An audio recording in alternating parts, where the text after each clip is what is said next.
چه ها کردی تو با من که چنین فرتوت و غمگینم، که حتی در دل آینه ها هم غصه میبینم. به حالم گریه کن شایده ز اشکت غصه بگریزد، وگرنی پیش پاهای تو من با غصه میشینم.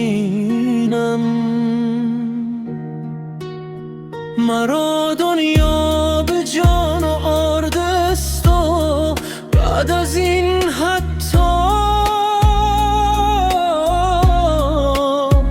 پرم از ذره های هستی مانند یک مینم. شنیدین که بعد از هر سکوتی هست غوغایی، هراسان نیستی یا تو از این بغض سنگینم.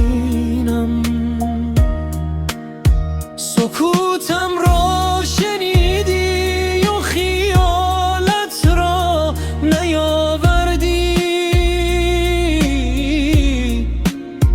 تو فهمیدی که من غمگین تر از دیروز و پیشینم.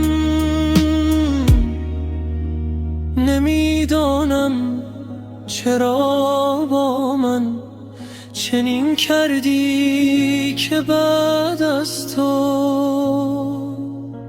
درون اوج خوشبختی هنوزم رد و غمگینم.